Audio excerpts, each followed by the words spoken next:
যাব প্রশ্নে 3 ঘন্টা 15 মিনিট কিন্তু আর পূর্ণমান 90। চলে যাব প্রশ্ন এবং তার উত্তরগুলিতে। সঠিক উত্তরটি নির্বাচন করে লেখো 1 গুণ 17। বহুরূপী হরি পুলিশ সেজে দাঁড়িয়েছিলেন দয়াল বাবুর লিচু বাগানে।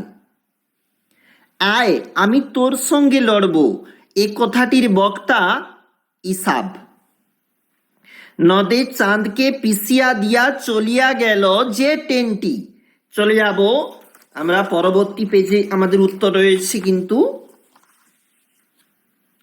7 নম্বর ডাউন প্যাসেঞ্জার। যেখানে ছিল শহর সেখানে ছড়িয়ে রইল কি? ছড়িয়ে রইল কাঠ কয়লা। আদিম যুগের স্রষ্টার কার প্রতি অসন্তোষ ছিল? নিজের প্রতি। তারা আর স্বপ্ন দেখতে পারল না।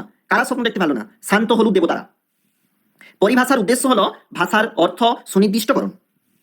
ফাউন্টেন পেনের আবিষ্কারক কে? তুমি জানো, ওয়াটারম্যান, যিনি হচ্ছে ওই ফাউন্টেন পেনের আবিষ্কর্তা। সিজার যে কলমটি দিয়ে কাসকাকে আঘাত করেছিলেন সেটি ছিল, আবার পরের পেজ, উত্তরটা কিন্তু স্টাইলাস। অনুসর্গের দৃষ্টান্ত কোনটি? এটা হবে মানে জন্য। তারপর দেখো কি বলেছে, ইসাপের মেজাজ চলে গেল। এই মেজাজ পদটি কোন কারকের উদাহরণ? কি চলে গেল? তখন আমরা বলি মেজাজ চলে গেল, তাহলে এটা হবে কর্মকারক। তারপর দেখো ক্রিয়াপদের সঙ্গে নামপদের সম্পর্ক কি বলে? উত্তর হবে কারক। তারপর দেখো কি বলেছে, কৃত্তিবাস রামায়ণ রচনা করেন। কৃত্তিবাস পদটি যে সমাসের দৃষ্টান্ত, এটা হবে বহুব্রীহি সমাস। নেক্সট প্রশ্ন, পূর্বপদের বিভক্তি লুপ্ত হয়ে পরপদের অর্থ প্রাধান্য পায় যে সমাসে তৎপুরুষ সমাস। আমি মহারাজ নই, আমি এই সৃষ্টির মধ্য এক কণা ধুলি, এটি কোন শ্রেণীর বাক্য? যৌগিক বাক্য।